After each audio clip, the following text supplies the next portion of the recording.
Hi hello good evening, कैसे हो आप लोग। चलिए, तो हेडिंग लिखिए यार वेक्टर्स। स्टार्ट करते हैं वेक्टर। हेडिंग लिखिए वेक्टर्स। अगर ये वीडियो मैं ऑफ भी कर सकता हूँ क्योंकि इंटरनेट में थोड़ी कुछ प्रॉब्लम आ रही है, तो वीडियो ऑफ भी हो सकता है लेकिन ऑडियो चलता रहेगा, टेंशन नहीं है उसकी, है ना। तो स्टार्ट करते हैं यार वेक्टर्स। यार हेडिंग लिखिए वेक्टर्स। एनसीईआरटी को बहुत प्राइमरी मानते हुए पहले हम इसका एनसीईआरटी का सेक्शन खत्म करेंगे। ये पहला ऐसा चैप्टर है जो हम एनसीईआरटी बाय एनसीईआरटी चलाएंगे पहले, उसके बाद जेई का सेक्शन करेंगे क्योंकि एनसीईआरटी में बहुत ज्यादा कम है और जेई में वेक्टर्स में काफी है। तो एनसीईआरटी वाला सेक्शन हम खत्म करने के बाद में जेई वाले सेक्शन की तरफ मूव करेंगे। तो हेडिंग है यार वेक्टर अलजेब्रा एंड वेक्टर्स। आइए बात करते हैं। तो आप लोगों को पहले से पता है इसके बारे में, आपको अनम्यूट होने की परमिशन दे देता हूं यार। आपको ऑलरेडी पता है यार वेक्टर्स के बारे में काफी चीजें, क्या होता है वेक्टर, क्या होता है डायरेक्शन रेशियो, क्या होता है डायरेक्शन कोसाइन। तो पहले मैं थोड़ा सा समझा देता हूं आपको, उसके बाद हम काम करना शुरू करेंगे।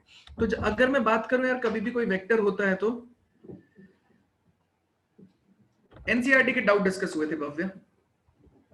हाँ भाई, अगर मैं बात करूं कि मेरे पास अगर कोई वेक्टर दे रखा है तो वो वेक्टर क्या होता है, कैसे होता है, ठीक है, उसके बारे में थोड़ी सी डिटेलिंग में अगर बात की जाए तो वेक्टर क्या है यार, कोई भी पॉइंट है, पोजीशन वेक्टर वगैरह ये सब सारी चीजें, ये उसके टाइप्स पे तो हम बाद में बात करेंगे।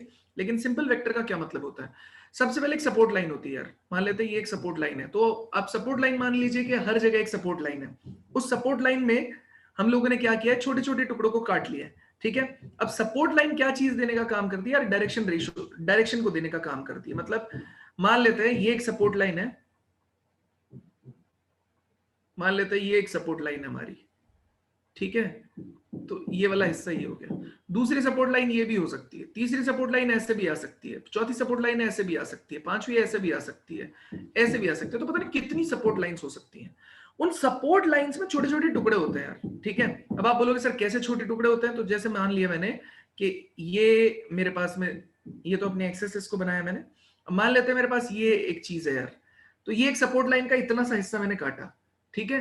इतने से हिस्से को डायरेक्शन, अब सपोर्ट लाइन की डायरेक्शन में उसकी डायरेक्शन रहेगी, कहने का मतलब है ये, ठीक है। तो जैसे सपोर्ट लाइन अगर मान लेते इस डायरेक्शन में जा रही थी, उसमें से इतना सा हिस्सा काटा मैंने, तो इसकी भी डायरेक्शन उसी डायरेक्शन में रहेगी। तो मेरा कहने का इतना मतलब है, देखो बेटा, वेक्टर क्वांटिटी जो रखती है वो दो चीजों से डिफाइन होती है। पहली चीज होती है उसकी मैग्नीट्यूड, दूसरी चीज होती है उसका डायरेक्शन। तो मैग्नीट्यूड कैसे मिलता है और डायरेक्शन कैसे मिलता है, जैसे सपोर्ट लाइन में से आपने जो भी हिस्सा काटा तो उसकी जो लेंथ रहेगी यहां से यहां तक, ये इसका मैग्नीट्यूड रिप्रेजेंट करेगा। और जो सपोर्ट लाइन की डायरेक्शन रहेगी बेटा, वो डायरेक्शन को रिप्रेजेंट करने का काम करेगी, ठीक है। सपोर्ट लाइन की जो डायरेक्शन रहेगी वो डायरेक्शन को रिप्रेजेंट करने का काम करेगी। तो आइए देखिए, इसके अंदर बेसिक्स में इसने यही चीजें ली हैं। ये छोटा सा पार्ट, इसकी सपोर्ट लाइन ऐसे जा रही है, ये आगे की तरफ बढ़ रहा है, ये पीछे की तरफ बढ़ रहा है, ये तो बस इसकी डायरेक्शन का डिफरेंस है। और ये इसमें इसने ए से बी के बीच में छोटा सा हिस्सा काटा यार, इसे इसने ए वेक्टर बोला क्योंकि ये ए बी मैग्नीट्यूड भी रखता है और डायरेक्शन इसकी सपोर्ट लाइन एल के अलोंग है। तो ये चीज कहलाती है आपका, क्या कहलाती है यार, एक तरीके से वेक्टर क्वांटिटीज को रिप्रेजेंट करने का काम करती है। अब वेक्टर क्वांटिटीज में एक इंपॉर्टेंट चीज होती है, क्या वेक्टर क्वांटिटी में एक इनिशियल पॉइंट होता है, एक टर्मिनल पॉइंट होता है। तो इनिशियल पॉइंट और टर्मिनल पॉइंट को कैसे डिफाइन किया जाता है, जहां से मेरा वेक्टर स्टार्ट हो रहा होगा वो इसका इनिशियल पॉइंट होता है और दूसरा वाला पॉइंट इसका होता है टर्मिनल पॉइंट। अब टर्मिनल पॉइंट पे बना होता है एरो, इसे टेल भी बोला जाता है और इसे हेड भी बोला जाता है। तो दूसरी नेमिंग इसकी, इसका टेल और इसको हेड भी बोला जाता है। तो इन चीजों को भी आपको ध्यान में रखना है कि डायरेक्शन के साथ साथ एक इनिशियल पॉइंट, एक टर्मिनल पॉइंट भी होगा और डायरेक्शन को रिप्रेजेंट करने के लिए एरो होता है, ठीक है। अब ये सारी की सारी चीजें हम ऑलरेडी जानते हैं, आप सब लोग पहले भी ये सारी चीजें पढ़ रखी हैं, तो मुझे ज्यादा बताने की रिक्वायरमेंट नहीं है। मैं दूसरी चीजों के बारे में आपको बताऊंगा। मैं पोजीशन वेक्टर पे आ जाता हूं यार। तो पोजीशन वेक्टर क्या, अब बेटा वेक्टर जो होता है उसके कई सारे टाइप्स होते हैं,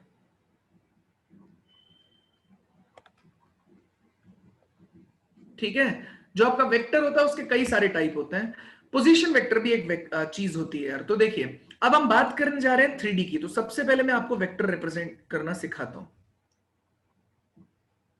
या फिजिक्स में करते ही आ रहे हो तो इन चीजों पे अपने को ज्यादा ध्यान देने की रिक्वायरमेंट है नहीं। तो ये डायरेक्शंस हमारे पास कुछ फिक्स्ड डायरेक्शन है यार, जैसे आई में एक्स एक्सिस के डायरेक्शन के यूनिट वेक्टर को आई कैप बोलता हूं, जे बोलूंगा मैं वाई डायरेक्शन वाले को, के बोलूंगा मैं जेड डायरेक्शन वाले को। तो अगर मेरे पास एक रैंडम पॉइंट है, वो रैंडम पॉइंट हम मान लेते हैं x1 y1 और z1, ये a है ये o है। अब मैंने क्या कर दिया, इसको इससे मिला दिया,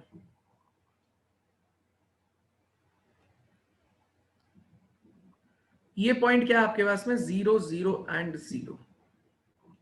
तो अगर मैं ओ ए वेक्टर लिखना चाहता हूं बेटा, तो कैसे लिखा जाएगा, ये जो पॉइंट है ना स्पेस में जो भी पॉइंट रहेगा उसे अगर आप ओरिजिन से मिला देंगे तो वो पोजीशन वेक्टर हो जाएगा उस पॉइंट के लिए। जैसे ये ए मेरे पास पॉइंट था x1 y1 z1, अगर मैं इसे किससे मिला दूं, ओरिजिन से मिला दूं, तो ये चीज क्या रिप्रेजेंट करने लगेगी आपका भाई, ये पोजीशन वेक्टर को रिप्रेजेंट करना स्टार्ट कर देगी, पोजीशन वेक्टर ऑफ ए को रिप्रेजेंट करना स्टार्ट कर देंगे आप। ठीक है, अब पोजीशन वेक्टर ऑफ ए को हम लोगों ने रिप्रेजेंट कर लिया। अब हम क्या लिख सकते हैं यार, देखो x1 और ये दूसरा पॉइंट चल रहा है आपका 0, तो मैं इस पोजीशन वेक्टर को अगर वेक्टर रिप्रेजेंटेशन में लिखना चाहूंगा तो मैं ऐसे लिखूंगा x1 minus 0 I cap, y1 minus 0 j cap and z1 minus 0 k cap. इससे इसको रिप्रेजेंट किया जा सकता है।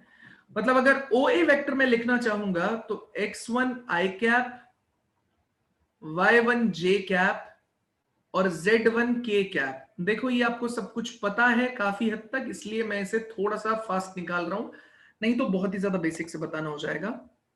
तो ये जो पॉइंट है इसमें x1 y1 और z1 जो कि इसकी पोजीशन को डिफाइन कर रहे हैं, तो ये चीज कहलाएगी पोजीशन वेक्टर ऑफ ए। तो पोजीशन वेक्टर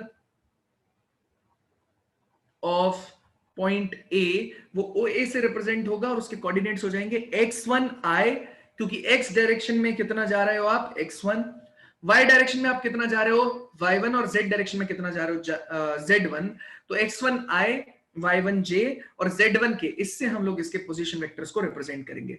अब बेटा जो पोजीशन वेक्टर के अंदर ये x1 y1 और z1 या किसी भी वेक्टर के अंदर अगर मैं एक जनरल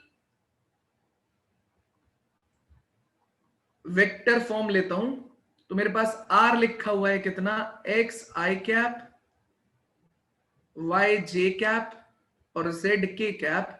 तो बेटा जो x है, y है और जो z है ना यार, वो आपका क्या रिप्रेजेंट कराएगा, डायरेक्शन रेशियोज। क्या रिप्रेजेंट करेगा,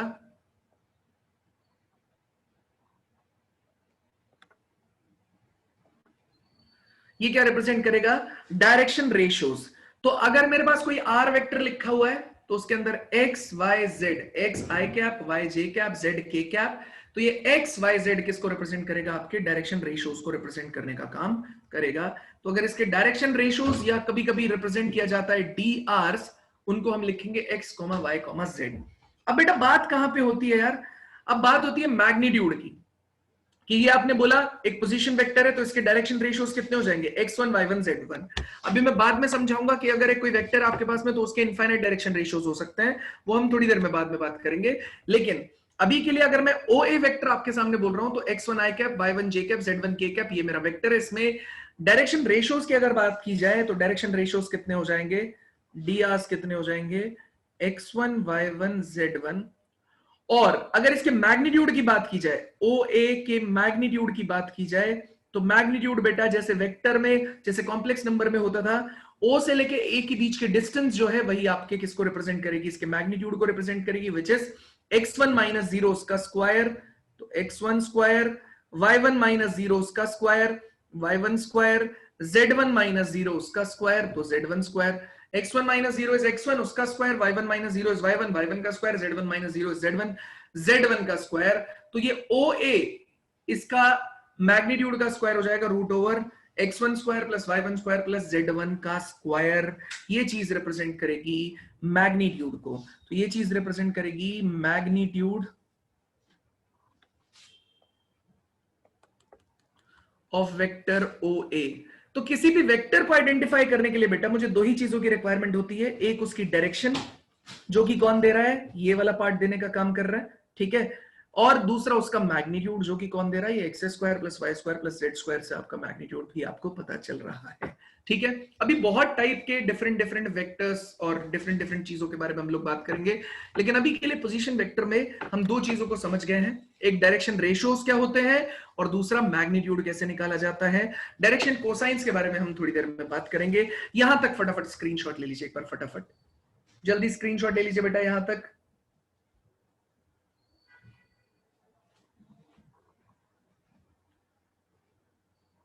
जल्दी स्क्रीनशॉट ले लीजिए। सर बोलो सर डायरेक्शन रेशियोस बताना एक बार फिर से।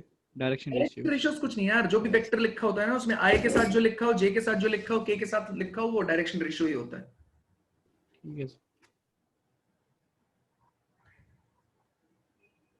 डन, बड़े आगे। Yes sir. चलिए तो वापस देखते हैं यार डायरेक्शन रेशियोस। डायरेक्शन कोसाइंस के बारे में देख लेते हैं एक बार, उसके बाद हम लोग टाइप ऑफ वेक्टर्स पे आ जाएंगे। तो ये हो गया अपना पोजीशन वेक्टर हो गया, उसमें डायरेक्शन रेशियो हो गया। अब बात करते हैं डायरेक्शन कोसाइंस की यार। तो डायरेक्शन कोसाइंस को देखते हैं।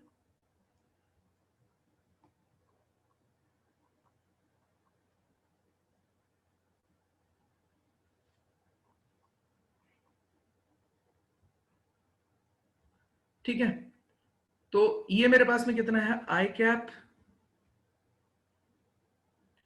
ये मेरे पास कितना है जे कैप, ये मेरे पास कितना है के कैप। ठीक है, तो आई जे और के ये मेरे पास दे रखा है। अब मुझे क्या बोलना है यार, अब मुझे बोलना है कि डायरेक्शन कोसाइंस के बारे में बात करना है। तो देखो बेटा, मैंने क्या बोला कि मान लेते हैं यहां से एक आदमी एक्स यूनिट चला इस पे आई डायरेक्शन में, एक्स यूनिट चला, जे डायरेक्शन में एक आदमी चला कितना वाई यूनिट, और ये जेड डायरेक्शन में अगर कोई आदमी चला जेड यूनिट, तो उससे आप एक्स वाई जेड से रिप्रेजेंट कर सकते हैं। तो मैं एक बार इसे 2D में बनाऊंगा, 2D से एक्सप्लेन करूंगा, फिर 3D की तरफ आएंगे हम 3D में, फिर उसके बाद में बड़ा आसान हो जाएगा ये काम।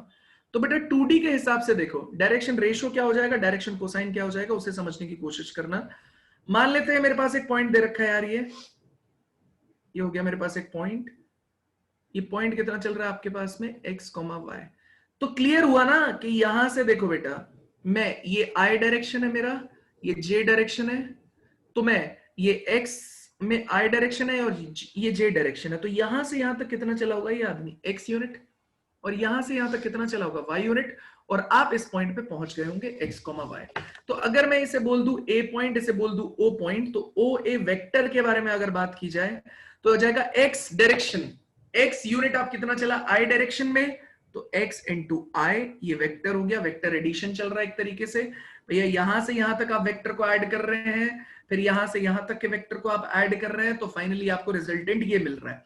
तो इस डायरेक्शन में वेक्टर, इस पॉइंट से इस पॉइंट तक वेक्टर कितना हो जाएगा, y यूनिट आपने ट्रैवल किया है, और किस डायरेक्शन में ट्रैवल किया है आपने, j डायरेक्शन में ट्रैवल किया है, तो y इंटू जे हो जाएगा, ये आपका कितना हो जाएगा बेटा OA हो जाएगा। तो OA वेक्टर रिप्रेजेंट करेगा एक्स आई कैप प्लस वाई जे कैप। ठीक है, एक्स आई कैप प्लस वाई जे कैप रिप्रेजेंट करेगा आपका OA। अब मैं आपसे एक बात पूछना चाहता हूं यार, इसमें हमने एक्स और वाई क्या बोला है, डायरेक्शन रेशियोज, तो ds कितने हो गए मेरे पास में एक्स वाई। अब डायरेक्शन कोसाइन क्या होता है, डायरेक्शन कोसाइन होता है बेटा, ये मान लेते हैं कि जो वेक्टर OA है ये आपके एक्स डायरेक्शन के साथ में अल्फा एंगल बना रहा है, और y डायरेक्शन के साथ में जो एंगल बना रहा है दैट इज बीटा।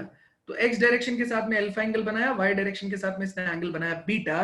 तो बताओ अगर मैं ये जो एंगल, ये जो डायरेक्शन के साथ बना रहा है, इसका कॉस एंगल कैलकुलेट कर लूं, दैट मींस कॉस अल्फा, और यहां पे मैं कैलकुलेट कर लूं कॉस बीटा, तो ये कहलाएगा डायरेक्शन कोसाइन। याद रखिए हमेशा डायरेक्शंस को देने के लिए एंगल ही इंपॉर्टेंट होता है। आपने ट्रिग्नोमेट्री से लेके आज तक सिर्फ डायरेक्शन को बताने के लिए एंगल्स का यूज किया, हमेशा डायरेक्शन एंगल से बताया जाता है या एंगल के डिपेंडेंट होता है। जैसे आपने स्ट्रेट लाइन पढ़ा होगा तो वहां पे डायरेक्शन कौन देता है, स्लोप टेन थीटा, यहां पे डायरेक्शन कौन देगा, कॉस अल्फा, कॉस बीटा या कॉस गामा। तो एक्स एक्सिस के साथ अल्फा, वाई एक्सिस के साथ में बनाया गया बीटा, तो कॉस अल्फा आप अगर कैलकुलेट करते हैं तो ये कितना आ जाएगा, देखो जरा कॉस अल्फा बेटा, देखो ये है, ये 90 डिग्री आपके पास में, तो कॉस कितना होगा, बेस अपॉन हाइपोटेनियस, बेस कितना है, x हाइपोटेनियस, डिस्टेंस कैलकुलेट करो O टू A के बीच की, हो जाएगा रूट ओवर कितने के बराबर बेटा, x square plus y square के बराबर। ठीक है, इसका रिप्रेजेंटेशन होता है बेटा L से, इसका रिप्रेजेंटेशन होता है M से। फिक्स होता है ये कि कोई भी वेक्टर अगर x डायरेक्शन के साथ में कोई भी एंगल बनाएगा, उसका cosine of that angle can be represented by this L, or cosine of the angle which is made by a vector with the positive direction of y-axis, उसे हम लोग रिप्रेजेंट करेंगे m से, या cos बीटा को m से लिखा जाएगा। अब ये निकालना होगा तो बेटा आपको इसको इससे मैच करना पड़ेगा। अगर ये y है तो ये भी y रहेगा, ये वाला x है, ठीक है, तो ये कितना आ जाएगा, बेस कितना आ जाएगा आपके पास में y, तो ये कितना आ जाएगा y upon root over x square plus y square. अच्छा, मेरा क्वेश्चन है आपसे कि डायरेक्शन रेशियोज क्या है।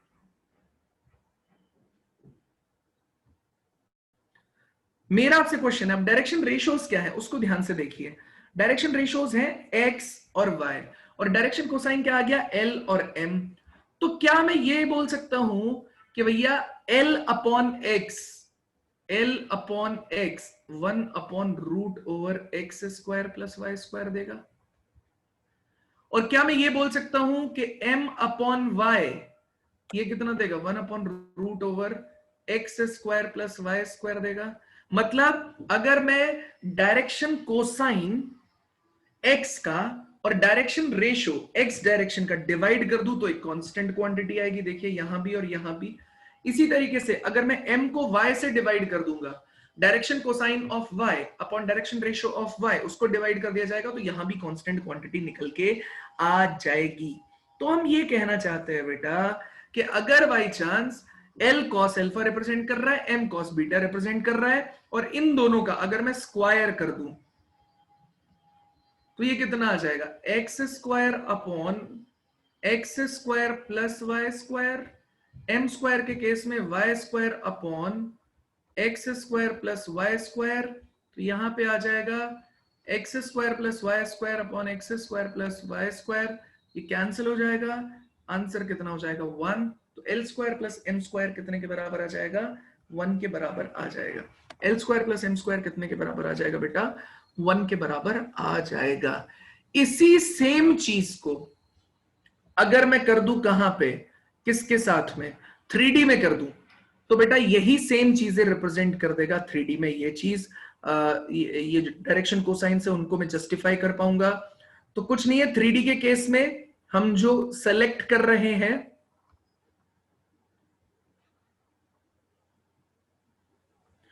पॉइंट मैंने कंसीडर किया, ये है x, y, z, तो ये अल्फा एंगल है, ये बीटा एंगल है, और ये गामा है भाई। इसने बनाया एक्स एक्सिस के साथ में कितना एंगल, अल्फा, वाई एक्सिस के साथ में बीटा, और इसके साथ में गामा। तो अगर ओ ए वेक्टर आपका रिप्रेजेंट हो रहा है एक्स आई कैप, वाई जे कैप और जेड के कैप के साथ में, तो एल मतलब कॉस अल्फा आप लिख पाएंगे एक्स अपॉन, देखो 2D में जो हो रहा था सेम 3D में होगा। 2D में क्या दिक्कत थी, x upon root over x square plus y square, क्योंकि वहां पे एक्स और वाई ही था। यहां पे कितना हो जाएगा, x upon under root x square plus y square plus z square, ये एल से रिप्रेजेंट होगा। एम मतलब कितना हो जाएगा, कॉस बीटा, तो ये कितना हो जाएगा, y upon under root x square plus y square plus z square, और एन कितने के बराबर हो जाएगा आपका, कॉस अल्फा, तो ये आ जाएगा z upon under root x square plus y square plus z का स्क्वायर।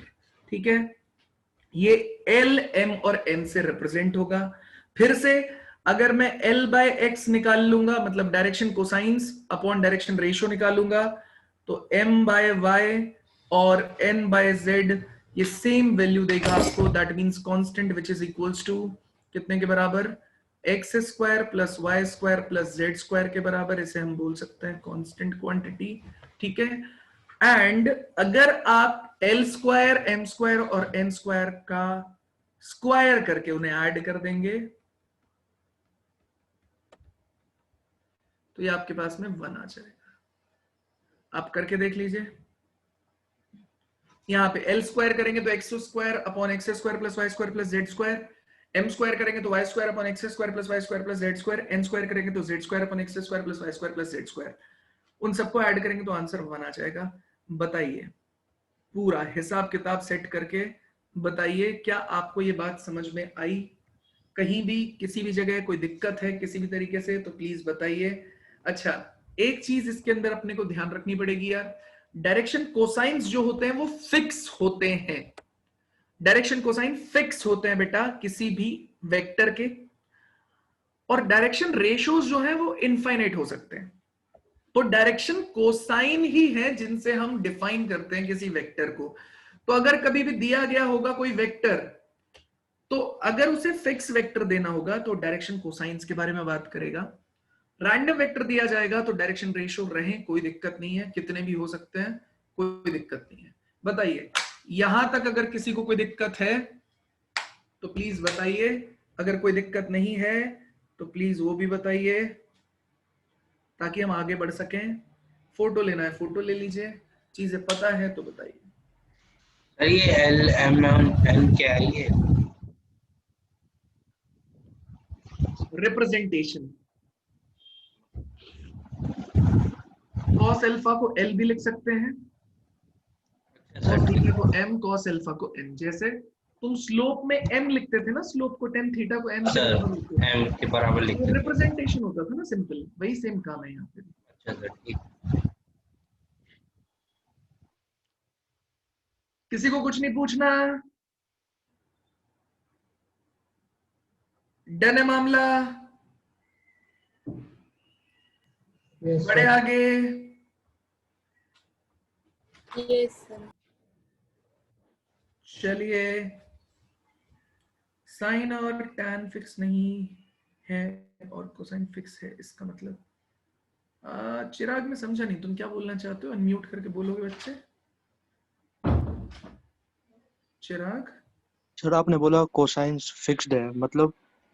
मेरा कहने का मतलब है एंगल एक वेक्टर का फिक्स रहेगा, तो चाहे तुम साइन टैन कुछ भी लोगे वो फिक्स रहता है। मेरा कहने का मतलब है, जैसे मान लेते हैं एक वेक्टर में डिफाइन करना चाहता हूं कि वो एक्स एक्सिस के साथ में 30 डिग्री का एंगल बनाता है, वाई एक्सिस के साथ में 45 का, और जेड एक्सिस के साथ में 70 डिग्री का एंगल बनाता है। तो जब एंगल किसी का फिक्स कर दिया गया ना, तो इसका मतलब है डायरेक्शन रेशियोज फिक्स हैं। डायरेक्शन कोसाइंस फिक्स हो गए, क्योंकि cos अल्फा एक ही वैल्यू देगा, cos 30 हमेशा ही कितना देगा, √3/2। ठीक है, cos 45 दोगे तो 1/√2 ही देगा, वो हमेशा फिक्स हो जाएगा। ठीक है, लेकिन डायरेक्शन रेशियोज, मैंने साइन और टैन नहीं बोला लड़के, मैंने बोला डायरेक्शन रेशियोज। अब डायरेक्शन रेशियोज कौन है इस केस में? ये है एक्स, वाई और जेड, ये फिक्स नहीं है। एग्जाम्पल देता हूं, देखो अगर मैं आपसे बोलूं कि भाई मेरे पास एक वेक्टर है r is equals to 1 i cap, ठीक है, j कैप और k कैप, और एक मेरे पास दूसरा वेक्टर है, मान लेते हैं a वेक्टर है, वो है 2i cap, 2j cap, 2k cap. ध्यान से देखो, इसके डायरेक्शन रेशियोज बताओ, drs बताओ, इसके कितना है? 1 1 1। तो यही तो बोला है, जो भी x y और z के सामने लिखा हो, डायरेक्शन के सामने i कैप, j कैप और k कैप के सामने लिखा हो, वो डायरेक्शन रेशियोज है। तो इसके भी डायरेक्शन रेशियोज बताओ कितना हो जाएगा? 2 2 और 2। अब मैं इसके डायरेक्शन कोसाइंस निकालना चाहता हूं, तो cos अल्फा मतलब l, वो कितना निकलेगा? 1 अपॉन x की वैल्यू कितनी है? 1 अपॉन √1 का स्क्वायर, 2 का 1 का स्क्वायर, 1 का स्क्वायर, 1 का स्क्वायर, तो 3 आ जाएगा। ऐसे ही अगर मैं m निकालना चाहूंगा तो आ जाएगा cos बीटा, वो भी 1 अपॉन कितना आ जाएगा? √3। और n निकालना चाहूंगा वो भी आ जाएगा cos गामा, 1 अपॉन √3। क्या लिखा है मैंने यहाँ पे? होता क्या formula? x upon x square, y square, z square. यहाँ पे x की वैल्यू कितनी है? 1, x1, y1 और z1। ठीक है, उससे आया ये आंसर। यहाँ पे दूसरे वाले केस में x की जगह पे कितना होता है? y, तो 1 upon √1 square, 1 square, 1 square. z में कितना होता है? 1 अपॉन √1 स्क्वायर, 1 स्क्वायर, 1 स्क्वायर। ठीक है, ये l आ गया। अब मैं इसके l निकालने के लिए बोलूं तुमको, अगर मैं l निकालूं, m निकालूं और n निकालूं, तो कितना हो जाएगा? 2 अपॉन √, कितना हो जाएगा? 2 का स्क्वायर, 2 का स्क्वायर, 2 का स्क्वायर, मतलब कितना आ जाएगा? 2 अपॉन, ये कितना आ जाएगा? 2 स्क्वायर अंडर रूट से बाहर आएगा तो 2 आ जाएगा, अंदर कितना बच गया 1 1 1, कितना हो गया 3, मतलब उड़ गया, आंसर कितना हो गया 1/√3। ठीक है, m की वैल्यू कितनी आ जाएगी 2/√2 स्क्वायर 2 स्क्वायर 2 स्क्वायर, फिर से कितना आ जाएगा 1/√3, और n के केस में कितना आ जाएगा 2/√2 स्क्वायर 2 स्क्वायर 2 स्क्वायर, ये भी कितना आंसर आ जाएगा 1/√3। तो आंसर जो देखो सारी जगह से देखो 1/√3 1/√3 1/√3 1/√3 1/√3 1/√3। तो यहां से मैं कह सकता हूं देखो डायरेक्शन रेशियोज, हम बस ये कह सकते हैं सीधा कि बेटा ये दोनों वेक्टर जो है ना वो एक ही वेक्टर को रिप्रेजेंट कर रहे हैं या उसके पैरेलल वेक्टर को रिप्रेजेंट कर रहे हैं या सेम वेक्टर, बस मैग्नीट्यूड वाइज हल्का सा ज्यादा है। ठीक है, देखो ना इसमें से अगर मैं 2 कॉमन निकाल लूं तो 2 टाइम्स ऑफ r लिखा जा सकता है, मतलब r वेक्टर का जो मैग्नीट्यूड है अगर मैं उसे 2 से मल्टीप्लाई कर दूं तो a वेक्टर मिल जाएगा। तो मैं क्लियरली बोल सकता हूं कि इनके एंगल फिक्स है यार। ठीक है, x y और z के साथ एंगल फिक्स बना रहा है, ये भी फिक्स बना रहा है, बस क्या है मैग्नीट्यूड ज्यादा है। तो जो एक वेक्टर है उससे आप कई वेक्टर्स बना सकते हैं सिर्फ डायरेक्शन रेशियोज को चेंज करके। इसलिए लाइन जो डायरेक्शन कोसाइन से वो हमेशा सपोर्ट लाइन से लिया जाता है और डायरेक्शन रेशियोज हमेशा मैग्नीट्यूड से लिया जाता है। तो मेरा कहने का मतलब है सपोर्ट लाइन हमेशा फिक्स रहेगी, तो वहां से cos alpha cos beta cos gamma की वैल्यू हमेशा कैसी रहेगी फिक्स रहेगी। चिराग समझ में आया?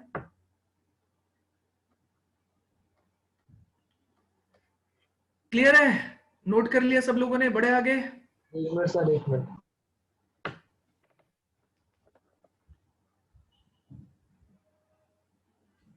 हो गया सर। ठीक है, बड़े आगे? Yes sir. चलिए अब आ जाते हैं टाइप ऑफ वेक्टर्स पे। यार डायरेक्शन कोसाइन तक हम लोगों ने सब कुछ देख लिया है ना, अब आ जाते हैं हम लोग टाइप ऑफ वेक्टर्स पे। तो यहां से लेना स्टार्ट करेंगे। यस, हेडिंग लिखिए टाइप ऑफ वेक्टर्स। पहला क्या है इसके अंदर जीरो वेक्टर, दूसरा है यूनिट वेक्टर, तीसरा है coinitial vector, collinear vector, equal vector. तो हम लोग सबसे पहले लेंगे जीरो वेक्टर। जीरो वेक्टर से क्लियरली समझ में आ रहा है यार कि उसका मैग्नीट्यूड क्या रहेगा, जीरो रहेगा। जीरो इकलौता ऐसा वेक्टर है जो केवल अपने मैग्नीट्यूड से डिफाइन होता है। तो अगर हम बोल रहे हैं कि जीरो वेक्टर, तो जीरो वेक्टर उसका क्या रहेगा बेटा, मैग्नीट्यूड हमेशा कितना रहेगा, मैग्नीट्यूड ऑफ नल वेक्टर या जीरो वेक्टर, मतलब representation r is equals to 0i 0j 0k, तो magnitude of that r would be equal to 0। और केवल ये इकलौता ऐसा वेक्टर रहेगा जो किससे डिफाइन होगा, अपने मैग्नीट्यूड से डिफाइन होगा, इससे डायरेक्शन से डिफाइन हम नहीं कर सकते। ठीक है, तो जीरो ऐसा वेक्टर है। तो जीरो वेक्टर मतलब जिसका मैग्नीट्यूड क्या हो जाए जीरो। मैग्नीट्यूड के लिए केस में यार सीधा याद रखना, मैग्नीट्यूड अगर मेरे पास r वेक्टर दे रखा है xi plus yj plus zk और इसका मैग्नीट्यूड निकालने के लिए बोला जाएगा तो ये हो जाएगा √x² plus y² plus z का स्क्वायर। ठीक है, याद रखिए क्यों, क्योंकि ये पॉइंट कितना है आपके पास में x, y, z, ये O है और ये A है, तो OA इसका मैग्नीट्यूड हमेशा कितना रहेगा √x² plus y² plus z का स्क्वायर। किसी को कोई डाउट है यहां तक किसी भी तरीके से तो प्लीज बताइए, नहीं डाउट है तो अगले पॉइंट पे चलते हैं। ठीक है, तो जब भी आपके सामने कोई वेक्टर लिखा होगा उसका मैग्नीट्यूड बोला जाए तो जो भी i के साथ लिखा हुआ है उसका स्क्वायर कर दीजिए, जो भी j के साथ लिखा है उसका स्क्वायर कर दीजिए, जो भी k के साथ लिखा है उसका स्क्वायर कर दीजिए, उसका अंडर रूट ले लीजिए। समझ में आया या नहीं समझ में आया? इसमें तो कुछ है ही नहीं ना समझने वाला। बात करते हैं अगले यूनिट वेक्टर से। तो अगर एक वेक्टर दे रखा है यूनिट वेक्टर, यार यूनिट वेक्टर नाम से ही पता चल रहा है कि उसका मैग्नीट्यूड कितना होना चाहिए, यूनिट। ठीक है, तो अगर मेरे पास मान लेते हैं कि a वेक्टर है, कितना है मान लेते हैं a1 i cap, a2 j cap, a3 k cap. ठीक है, तो ये बोल रहा है यूनिट वेक्टर मतलब उसका मैग्नीट्यूड कितना होना चाहिए बेटा। यूनिट वेक्टर के केस में उसने क्लियरली बोला हुज मैग्नीट्यूड इज 1, वो क्या कहलाएगा यूनिट वेक्टर। अब यूनिट वेक्टर जनरेट किया जा सकता है, कैसे जनरेट किया जा सकता है ध्यान से देखो यार। यूनिट वेक्टर का रिप्रेजेंटेशन, अगर ये एक वेक्टर है इसका यूनिट वेक्टर चाहिए तो उसे a कैप से रिप्रेजेंट किया जाएगा। a कैप होगा क्या, a vector divided by magnitude of a vector.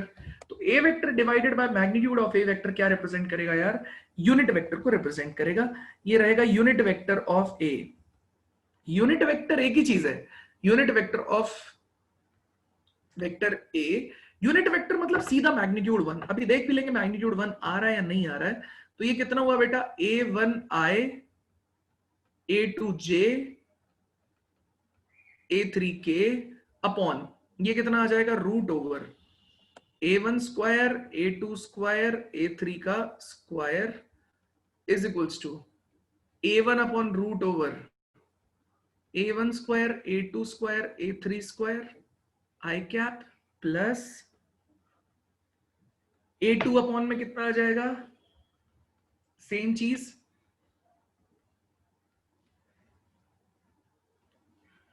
J cap A3 upon में कितना आ जाएगा रूट ओवर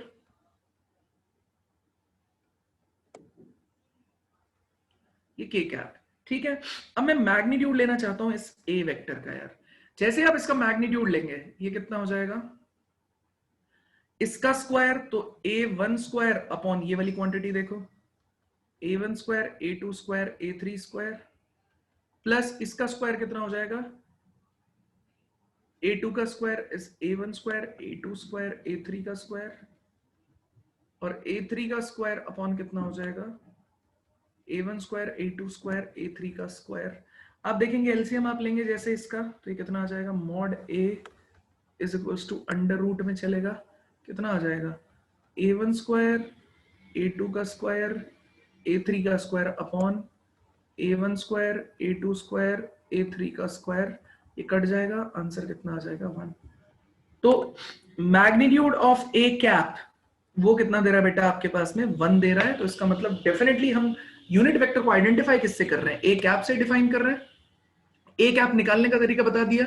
अगर कोई भी वेक्टर दे रखा है आपके पास में A1 I cap A2 J cap A3 K cap वो कितने के बराबर अगर उससे मुझे यूनिट वेक्टर बनाना है तो मैं सीधा इस फॉर्मूला का यूज कर सकता हूं which is A vector upon magnitude of A। इसे वेक्टर फॉर्म से भी अगर मुझे बताना हो तो भी बता सकता हूं। दूसरी चीज अब कोई रैंडम वेक्टर मुझे मिला हुआ है उस वेक्टर से मुझे पता कैसे चलेगा कि वो यूनिट वेक्टर है या नहीं सीधा आप उसका मैग्नीट्यूड ले लो। ठीक है, कोई रैंडम वेक्टर लिखा हुआ है मान लेते हैं ये वेक्टर लिखा हुआ है आपके पास में A वेक्टर लिखा होता है मेरे पास 3i cap minus J cap plus 5k cap. तो ये वेक्टर ऐसे ही लिखा हुआ मिलेगा। कोई बोलेगा कि यार ये यूनिट वेक्टर है या नहीं तो कैसे पता चलेगा इसका मैग्नीट्यूड ले लो आप। अगर इसका मैग्नीट्यूड 1 आ गया तो काम बन गया। तो 3 का स्क्वायर माइनस 1 का स्क्वायर 5 का square 3 square is 9 plus 1 plus 25 ये कितना आ जाएगा 35 रूट 35 जो है यार 1 नहीं है तो this is not unit vector. ठीक है, तो यूनिट वेक्टर आइडेंटिफाई करने का सबसे आसान तरीका यही है कि आप उसका मैग्नीट्यूड ले लीजिए। जैसे आपने मैग्नीट्यूड लिया आपका काम हो जाएगा। बताइए कोई दिक्कत है किसी को किसी भी तरीके से तो प्लीज बताइए। कोई दिक्कत है किसी को किसी भी तरीके से तो प्लीज बताइए नहीं तो अगले वेक्टर पे चलते हैं। फटाफट इसका स्क्रीनशॉट ले लीजिए या लिख लीजिए। सर अभी आपने वो लास्ट वाला पार्ट बताया था ना क्वेश्चन से हाँ वो एक बार वापस बता दो। भैया सीधा है अगर आपसे कोई बोले कि भैया ये बताओ हमें कि ये जो वेक्टर है हमने कोई भी वेक्टर दे दिया आपको यूनिट वेक्टर है या नहीं तो उसका पता कैसे चलेगा। उसका पता चलेगा सीधा आप उसका मैग्नीट्यूड ले लीजिए उस वेक्टर का। अगर मैग्नीट्यूड आपने लिया और उसकी वैल्यू 1 आ गई तो वो यूनिट वेक्टर रहेगा अदरवाइज वो यूनिट वेक्टर नहीं रहेगा। ठीक है, फटाक से स्क्रीनशॉट ले लीजिए यार आगे बढ़ते हैं यार।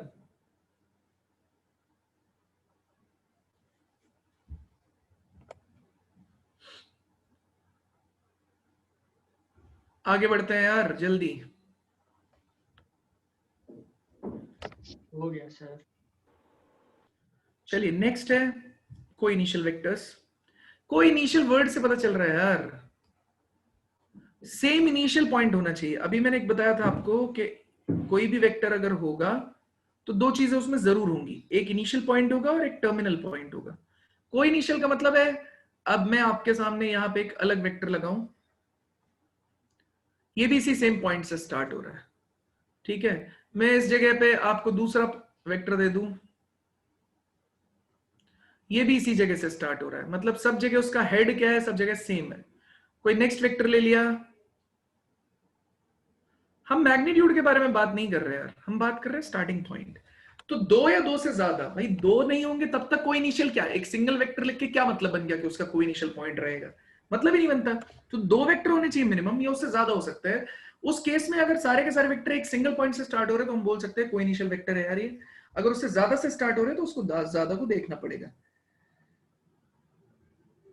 ठीक है, तो ये कहने का मतलब है कि को इनिशियल वेक्टर मतलब सेम पॉइंट से स्टार्ट होने वाले, इसमें ज्यादा कुछ है नहीं बताने के लिए। बढ़े आगे। Yes. कुछ नहीं बेटा, ये छोटे छोटा पार्ट है, छोटे छोटे पार्ट को निकाल लेते हैं एक बार जल्दी, है ना, फिर पढ़ेंगे एडिशन सब्सट्रैक्शन लॉस पे जाएंगे, उन्हें देखेंगे। ठीक है, नेक्स्ट है यार कौन सा, कोलीनियर वेक्टर्स।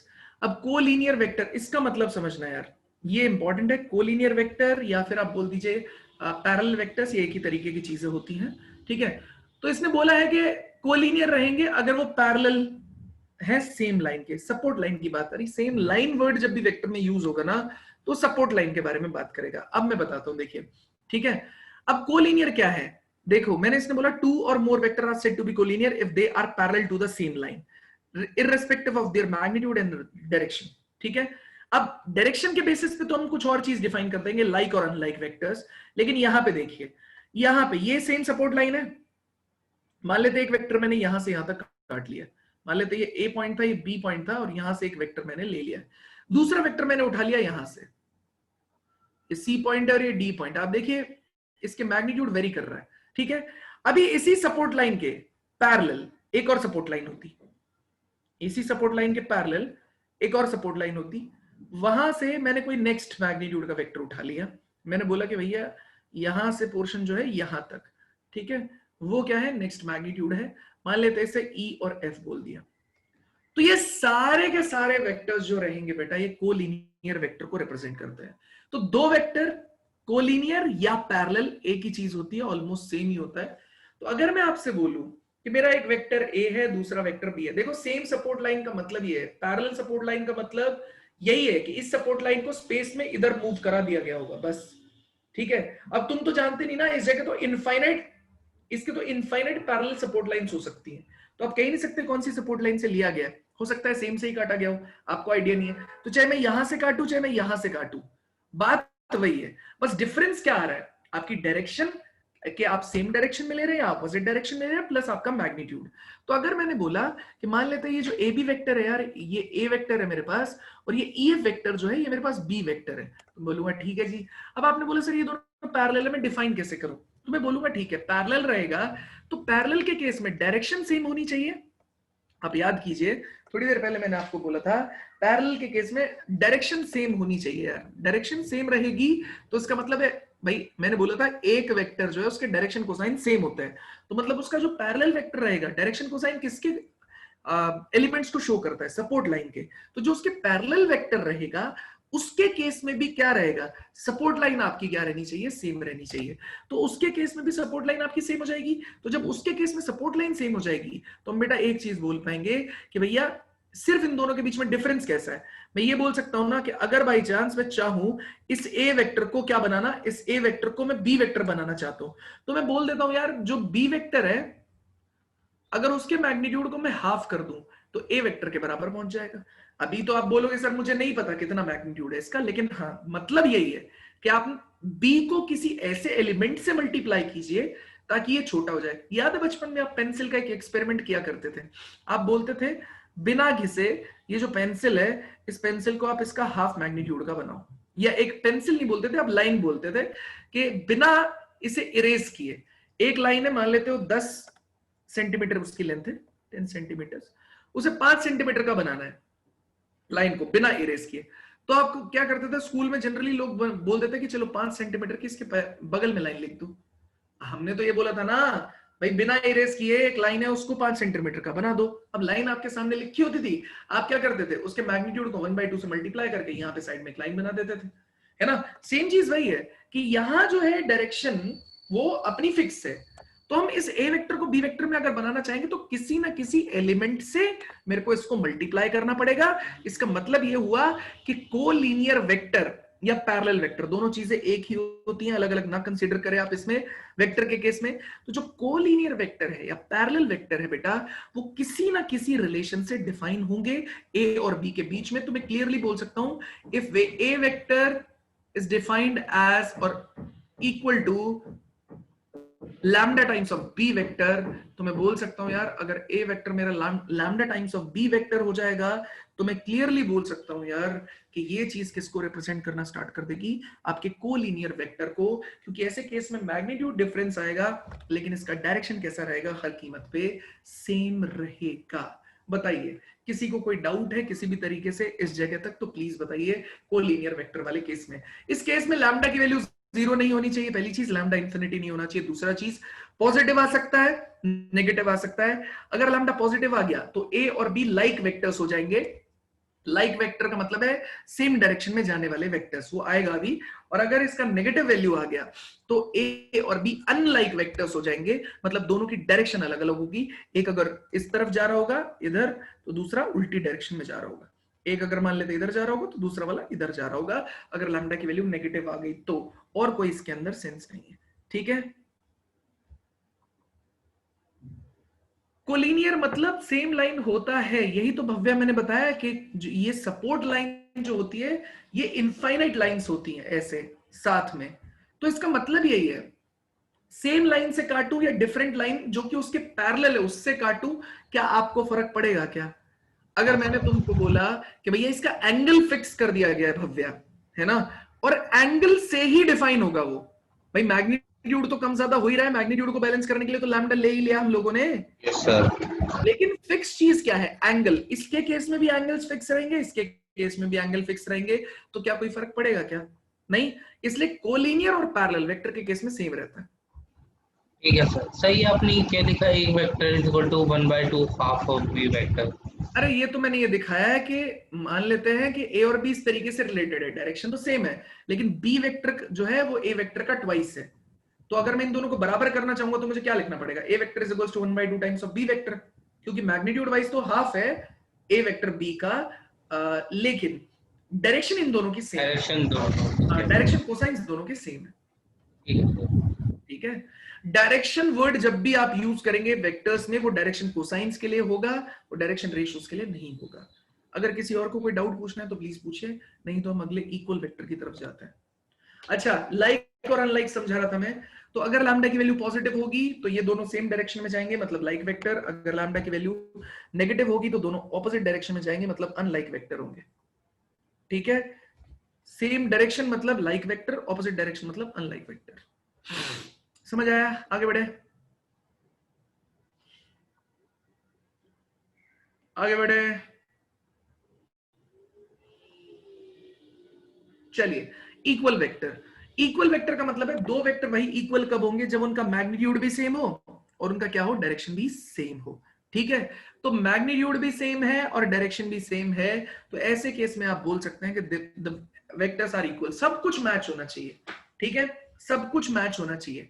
इवन उनका सिस्टम क्या है, ये देखो, इसने बोला है कि इनिशियल पॉइंट से कोई फर्क नहीं पड़ता, लेकिन आपका डायरेक्शन और मैग्नीट्यूड क्या होना चाहिए, उसके केस में सेम होना चाहिए, क्योंकि डायरेक्शन और मैग्नीट्यूड से ही वेक्टर आपका डिफाइन होगा। जैसे एक वेक्टर अगर मैंने ले लिया यहां पे ऐसा, इसका मैग्नीट्यूड यूज किया मैंने 3 यूनिट्स, ठीक है।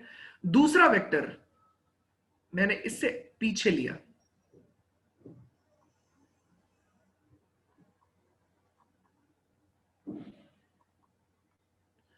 ये भी मैंने 3 यूनिट ले लिया, तो इसका इनिशियल और इसका इनिशियल पॉइंट अलग अलग है, लेकिन उसके बावजूद भी इसका मैग्नीट्यूड सेम है, इसकी डायरेक्शन और इसकी डायरेक्शन सेम है, ये दोनों इक्वल वेक्टर्स कहला सकते हैं। तो इनिशियल पॉइंट से कोई फर्क नहीं पड़ता है, ठीक है, वो आगे भी हो सकता है, पीछे भी हो सकता है, कहीं भी हो सकता है। दूसरी चीज, डायरेक्शन अगर सेम रहेगी तो कोलिनियर वेक्टर में आएगा ही आएगा, ठीक है, वो कोलिनियर या पैरेलल वेक्टर्स में आएगा ही आएगा। तो ये क्वेश्चन आप मुझसे ना पूछे, ये तो ऑब्वियस है।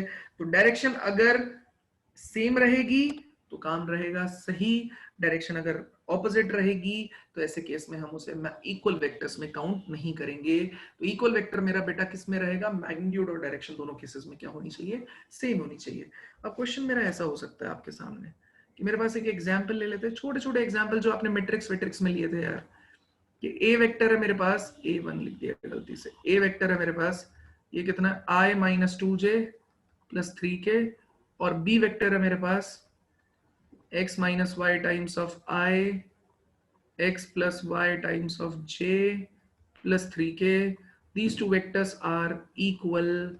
तो बेटा आप मुझे बताइए I minus 2j plus 3k is equals to x minus y times of I, x plus y times of j plus 3k। तो आप क्या करेंगे बेटा, देखिए ये कोफिशिएंट कितना है, x minus y is equals to 1 और x plus y is equals to -2। यहाँ पे कितना है, 3 is equals to 3 है। दोनों बराबर करने थे ना मेरे को, बस इसे बराबर कर लीजिए, x और y की वैल्यू कैलकुलेट कर लीजिए। तो ऐसे छोटे छोटे क्वेश्चन कभी कभी इसमें अंडरस्टैंडिंग के लिए दिए जाते हैं। क्वेश्चन अच्छा आएगा, ठीक है, तो क्वेश्चन अच्छा आएगा, उसकी टेंशन नहीं है, लेकिन यहाँ पे अंडरस्टैंडिंग के लिए ये चीज लिखी जा सकती है। बताइए कोई डाउट है किसी को किसी भी तरीके से, तो प्लीज बताइए। No doubt sir. बड़े आगे,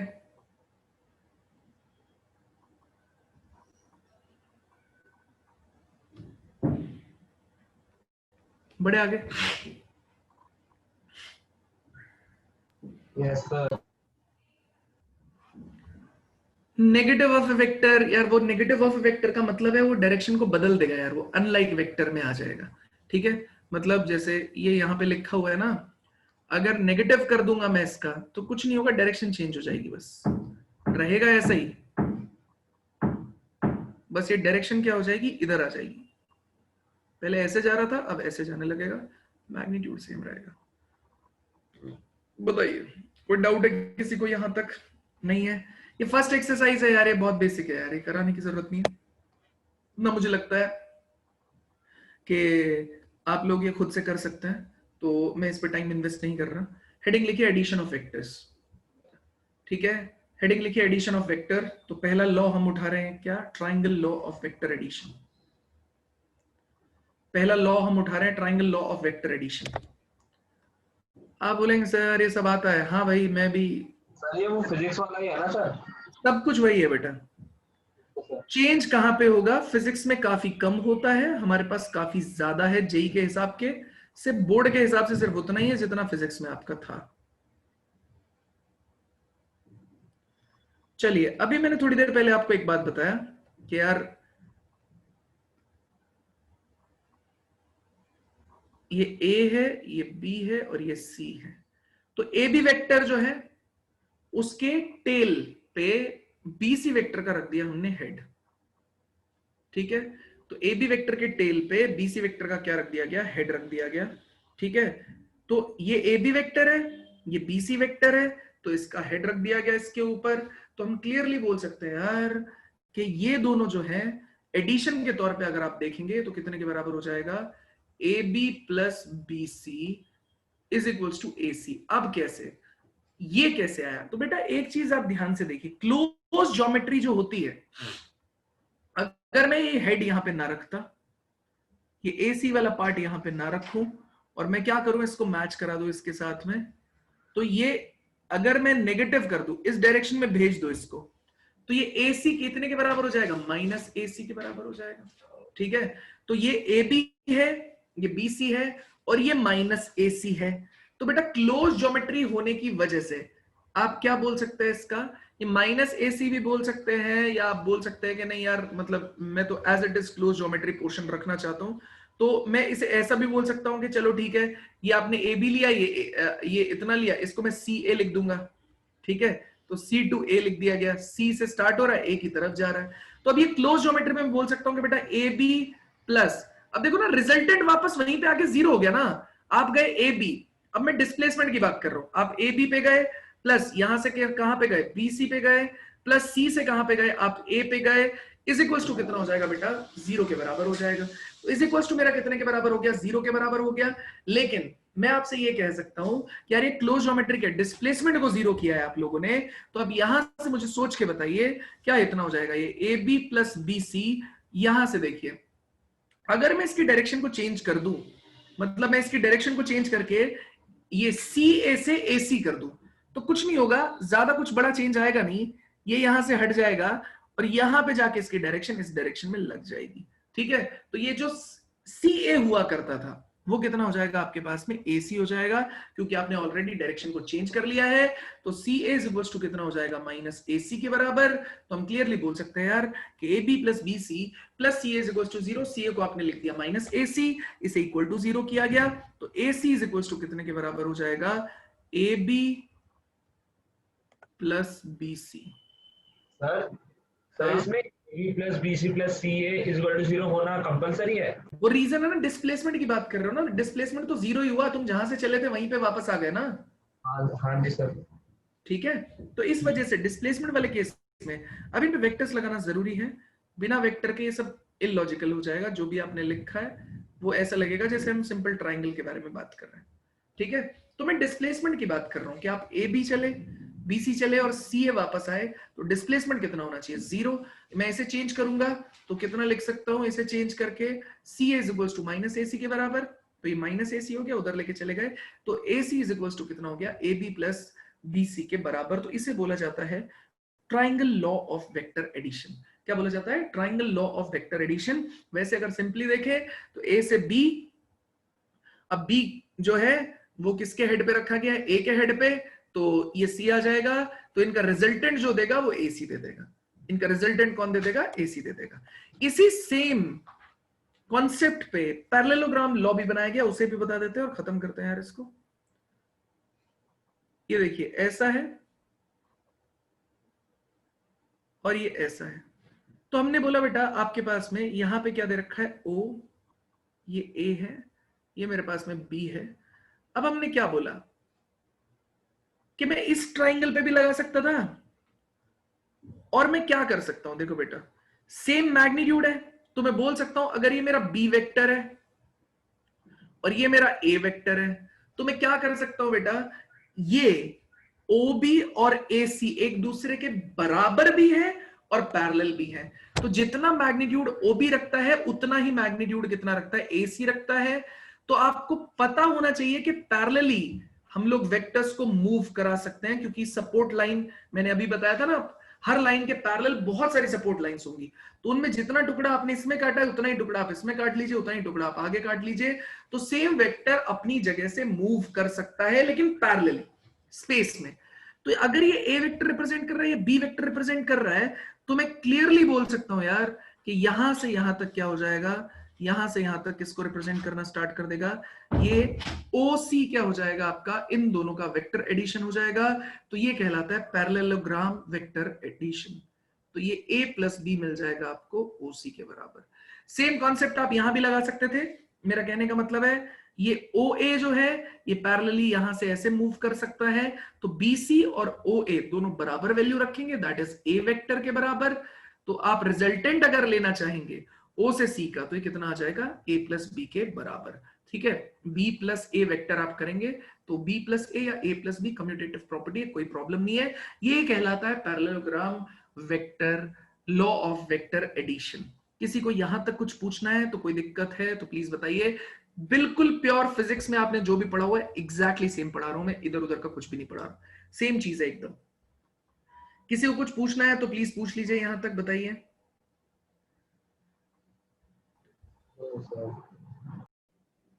अभी 2 लेक्चर तक बिल्कुल ऐसे ही चलेगा यार, और 2 लेक्चर तक ऐसे ही चलेगा। थ्योरी है, बोर हो जाएंगे हम, मुझे पता है, लेकिन उसके बाद में अपना 7 लेक्चर 8 लेक्चर में मैं एक खत्म कर दूंगा वेक्टर। ठीक है, 8 लेक्चर अराउंड में मैं खत्म कर दूंगा, मतलब ऑलमोस्ट 2-2.5 वीक के अंदर ये खत्म हो जाएगा। आज स्टार्ट किया, 2.5 वीक में सब जेईई का सब कुछ। वेक्टर बहुत इंपॉर्टेंट चैप्टर है, लेकिन आपकी अंडरस्टैंडिंग बेसिक से ठीक होनी चाहिए, बाकी सब कुछ कोई दिक्कत नहीं है, सब संभाल लेंगे। ठीक है, ए बी ये हो जाएगा A प्लस बी, ये बी ए, ये A प्लस बी, क्योंकि अभी मैं पढ़ाऊंगा आपको कि A प्लस बी और B प्लस A दोनों सेम ही बात है कम्यूटेटिव प्रॉपर्टी की वजह से, तो हम इसे यूज कर सकते हैं दोनों जगह, कोई दिक्कत नहीं है। कोई टेंशन किसी को भी किसी भी तरीके से? चलिए यार, वेक्टर खत्म हुआ अपना, यहाँ पे parallelogram law of vector addition तक हम सारा काम कर चुके हैं। ठीक है, पहली प्रॉपर्टी मैं ऑलरेडी आपको बता चुका हूं, कम्यूटेटिव प्रॉपर्टी। अभी इसको एक बार एक एग्जांपल से ले लेते हैं, उसके बाद एंड करते हैं। देखो, हमने आपसे बोला एक वेक्टर A है मेरे पास, कितना, I plus J plus 3K, और B वेक्टर है मेरे पास -2I plus 5J minus K। आप जरा a प्लस बी निकाल के दिखाइए बेटा। a प्लस बी का मतलब है i में ऐड होगा, j में, k में, जो डायरेक्शन है उसी में ऐड होगा। ये इसमें ऐड हुआ, बताओ कितना आ गया। 1 में -2 ऐड किया तो माइनस आए, 1 में 5 ऐड किया तो 6j, 3 में -1 ऐड किया तो आपके पास में 2k। तो b प्लस a कितने के बराबर है यार, b प्लस a, ये इसको ऐड करेंगे तो -2 में ये 1 ऐड किया तो -i, 5 में 1 ऐड किया तो 6j, और -1 में ये ऐड किया तो 3, कितना आ जाएगा 2k। बताइए दोनों जगह से आंसर एकदम सेम आया है, तो मैं क्लियरली बोल सकता हूं ये क्या रखेगा, कम्यूटेटिव प्रॉपर्टी रखेगा। ठीक है, ये कम्यूटेटिव प्रॉपर्टी रखेगा। ठीक है, बताइए किसी को कोई डाउट है किसी भी तरीके से तो प्लीज बताइए। तरुण कोशिश तो हमारी नहीं कल नहीं, वहां नहीं खुलेगा बेटा, पीटीएम यही होगी इसी सेंटर पे गुड़गांव।